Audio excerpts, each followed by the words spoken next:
pilih kembali lagi dalam podcast Optimis, obrolan kritis demokrasi. Pada hari ini, saya berkesempatan menjadi host dalam podcast Optimis ini. Perkenalkan, saya Puspita Sinta Dewi. Dan pada podcast edisi ke-6 ini, kita akan mengangkat tema Gen Z melihat demokrasi. Kenapa kita mengangkat tema ini? Karena yang kita tahu itu Gen Z ini sangat berpotensi menjadi pemilih baru dalam pemilihan selanjutnya. Dan Gen Z ini juga berpotensi menjadi pemimpin di masa depan. Di Kabupaten Karangasem sendiri, Gen Z ini hampir menyumbang 30% suara pada Pilkada 2024. Untuk itu, pada podcast hari ini kita menghadirkan narasumber siswa dari SMA Negeri 2 Amlapura ya. Boleh perkenalkan diri dulu? Halo teman pemilih, perkenalkan saya Nikomang Inaris Mawardani, kerap disapa Indah, sebagai salah satu perwakilan Gen Z di Kabupaten Karangasem. Oke, berarti Indah ya? Iya, aku panggil Indah ya. Oke, Indah, aku pernah dengar kamu ini pernah terlibat dalam panitia pemilihan OSIS. Dan juga sekarang itu jadi PMK ya?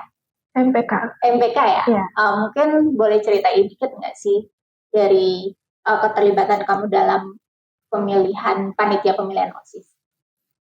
Baik, untuk pemilihan itu saya terlibat pada tahun lalu, pemilihan OSIS tahun lalu, di mana di sana kami melaksanakan rangkaian dari kampanye 3 besar, kemudian ada debat, sampai di puncaknya itu pemilos. Ini menurut saya seru banget Kak, karena rasanya saya penasaran terus step by step pemilihan ini. Dari awalnya kami audiensi di KPU untuk mencari informasi bagaimana rangkaian pemilu ini berjalan. Kemudian kami mengadakan kampanye calon 3 besar. Kemudian setelah itu kami melaksanakan debat untuk memberikan ruang kepada warga sekolah nantinya memberikan pertimbangan siapa yang akan dia pilih pada pemilos. Kemudian di puncaknya itu kami mengadakan pemilihan ketua OSIS.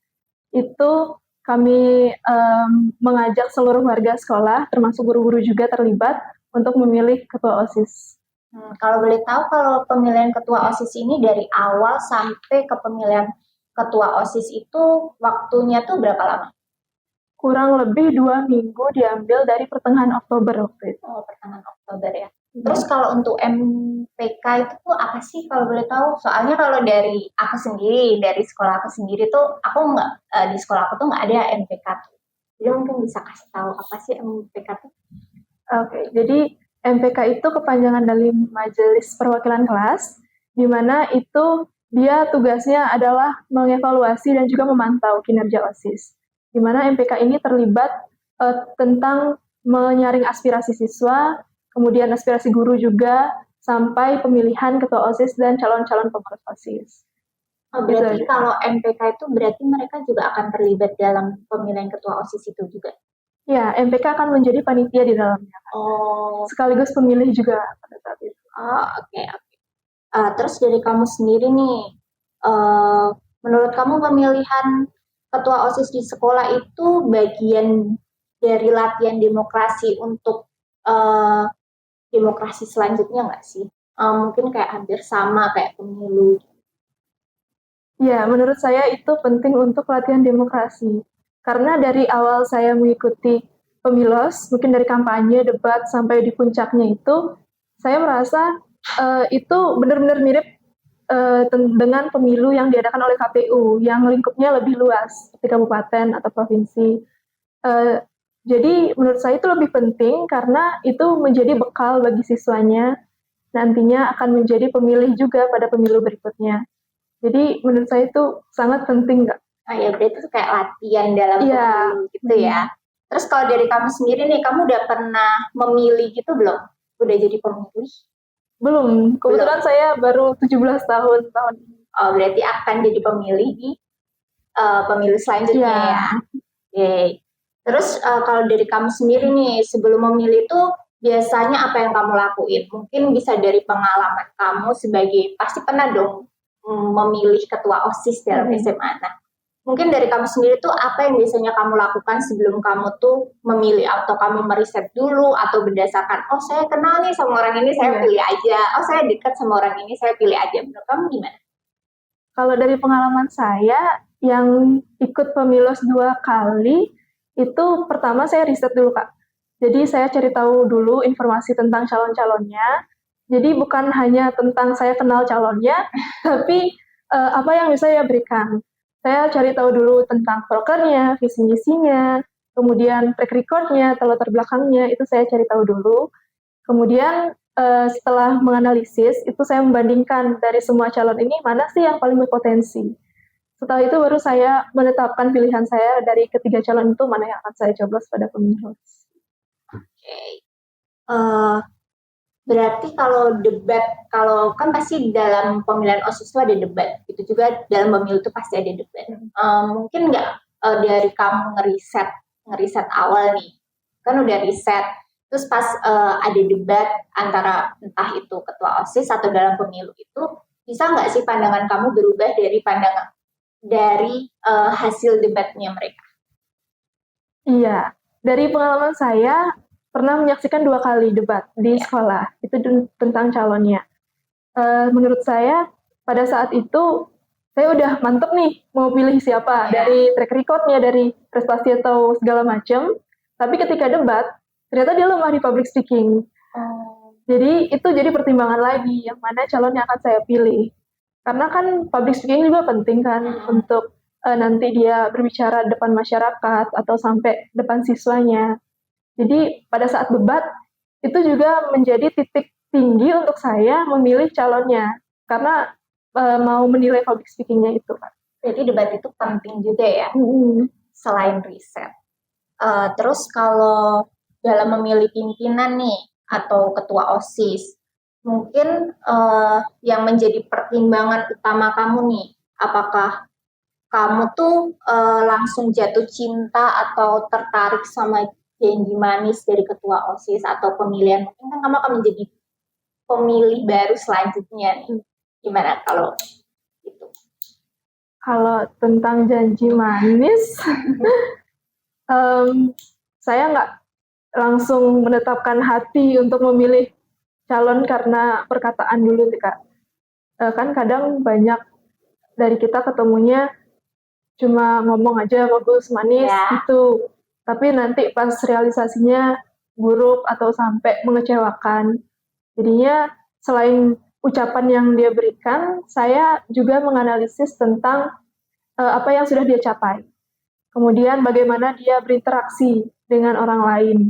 Supaya kalau mulut tuh kan bisa diatur Kak, jadinya kita mau bilang apa itu masih bisa diatur. Saya lihat dulu juga attitude-nya, sehingga nggak bisa langsung kita memilih berdasarkan apa yang dia bilang, tapi juga tentang apa yang bisa dia berikan. Berarti kamu bukan Gen Z yang termakan janji manis. Terus nih,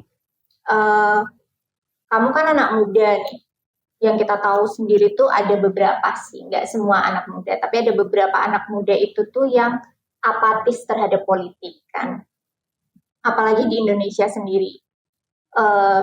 Padahal dari hasil pemilu, pemimpin yang kita pilih itu tuh sangat berpengaruh, terutama pada sektor pendidikan yang kita sendiri untuk kamu sendiri nih masih butuh sektor pendidikan itu.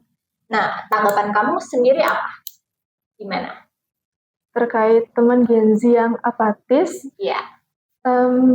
kayaknya itu bisa terjadi karena mungkin ketidakpercayaan dari Gen Z-nya terkait demokrasi atau politik. Selain itu juga kurang edukasi.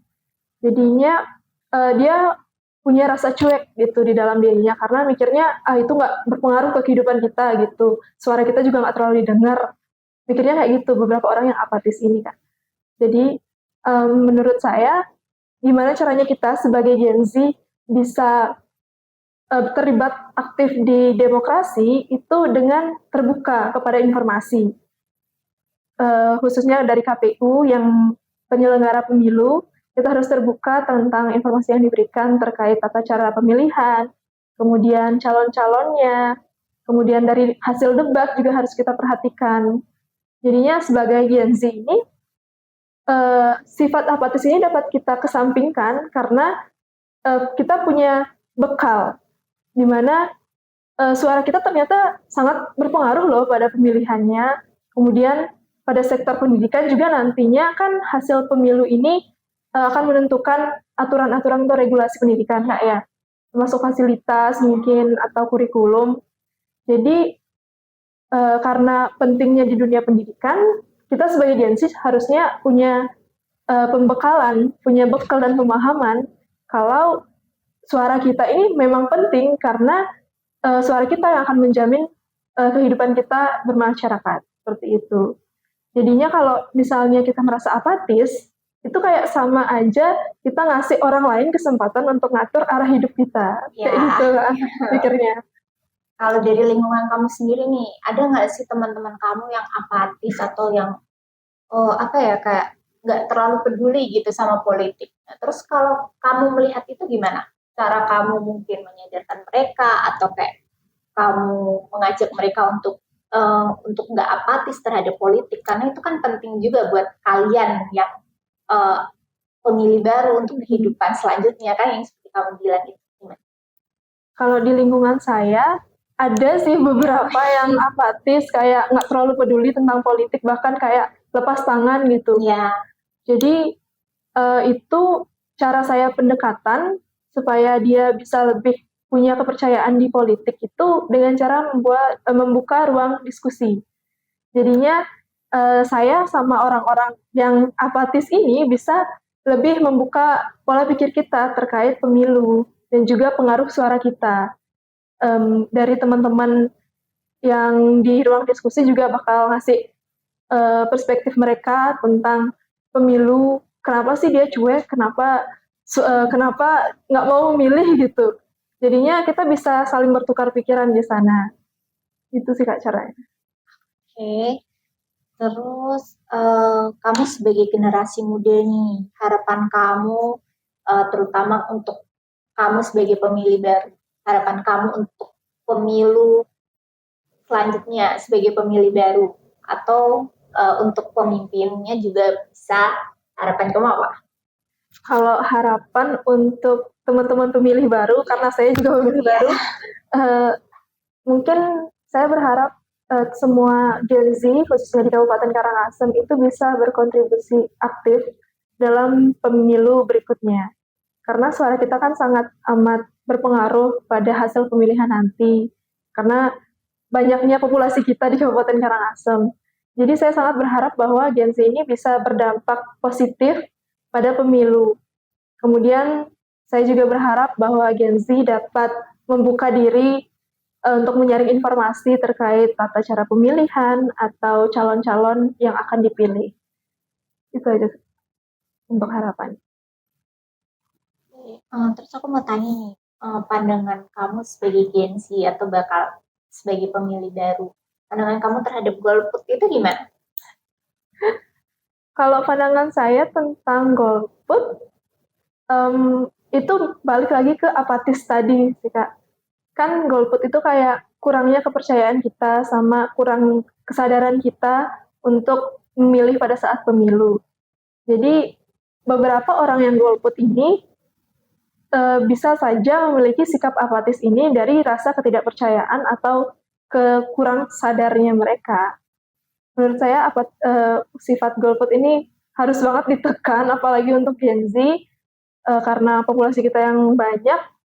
Saya berharapnya biar semua Gen Z itu terbuka akan informasi dan juga bisa berkontribusi, sehingga untuk golput di era Gen Z ini bisa dikurangi atau bahkan dihilangkan. Lalu untuk kamu sebagai pemilih Gen Z ini kan jumlahnya banyak. Gimana sih cara mereka itu tuh nggak cuman ikut-ikutan aja dalam pemilu, apalagi cuman ikut-ikutan dalam memilih pemimpin. Nah, tapi juga mereka tuh paham apa yang akan mereka pilih. Itu gimana? Kalau saya sendiri, mungkin dari alasannya, dari latar belakangnya kenapa mereka memilih asal-asalan atau ikut tren, itu juga pengaruh media sosial atau FOMO. Mungkin karena pilih ini karena lewat FYP atau pilih ini karena lihat reels Instagram. Jadi beberapa Gen Z itu memilih berdasarkan kefamousan atau keterkenalan dari calonnya, bukan dari visi misinya atau program kerjanya. Sehingga banyak dari Gen Z itu memilih berdasarkan tren atau formalitas, datang cuma nyoblos terus pulang gitu. Mungkin dari saya sebagai Gen Z yang nantinya juga akan memilih, bisa mengajak teman-teman terdekat saya terlebih dahulu untuk memilih berdasarkan alasan dan juga hasil dari debatnya. Jadi tidak asal-asalan cuma formalitas atau bahkan cuma sekedar aja nyoblosnya gitu. Nah, ngomongin soal tren di sosial media, menurut kamu tuh seberapa pengaruh sih sosial media tuh menentukan pilihan, apalagi bagi Gen Z? Karena kan kita tahu Gen Z itu tuh melek teknologi banget kan, makanya seberapa berperan sih sosial media dalam menentukan pilihan? Menurut saya sosial media itu perannya sangat besar sekali tentang menentukan pilihan, karena dari pengalaman saya pribadi, saya juga kadang goyah karena banyaknya perspektif di sosial media. Banyak postingan yang bilang ini, banyak postingan yang bilang itu atau sebaliknya. Itu benar-benar berpengaruh banget di keputusannya, karena kita benar-benar harus punya pendirian yang mana yang harus kita pilih berdasarkan data dan juga berdasarkan hasil kita secara objektif gitu. Kemudian dari pengaruh media sosial ini, banyak Gen Z yang goyah akan keputusan yang diambil pada saat pemilu. Maka dari itu, itulah pentingnya kita sebagai Gen Z, karena sangat banyak populasinya dan sangat aktif gitu bermedia sosial. Penting untuk kita generasi Z ini bisa menyaring apa yang akan kita cari, apa yang akan kita posting, sehingga tidak mempengaruhi orang lain dengan cepat gitu, Pak. Karena pengaruh media sosial ini besar sekali dampaknya. Ya. Apalagi dalam kayak pemilu 2024 ya. Itu tuh sosial media itu pengaruhnya besar banget sih dalam pemilihan, terutama presiden. Itu tuh pasti kita tahu isi sosial media itu isinya pemilihan presiden semua. Oke, mungkin podcastnya hari ini kayak gini aja. Aku mau tahu sudut pandang Gen Z tentang pemilu, apalagi kamu sebagai Gen Z kan akan menjadi pemilih baru. Ternyata kamu udah pernah terlibat dalam OSIS, yang mana kita tahu OSIS itu kan juga wadah latihan ya untuk pemilu. Oke Indah, terima kasih udah berkenan jadi narasumber di podcast ini. Dari kesimpulan yang bisa aku simpulkan dari podcast ini, Gen Z itu tuh sangat penting dalam demokrasi, terutama demokrasi yang akan datang terhadap terhadap pemilu yang akan datang. Apalagi mereka itu sudah pemilihan OSIS itu tuh sangat melatih mereka dalam mengikuti pemilu yang mungkin akan mereka lakukan di masa yang akan datang. Oke, teman-teman pemilih, podcast hari ini cukup sekian. Tetap optimis untuk demokrasi yang lebih baik.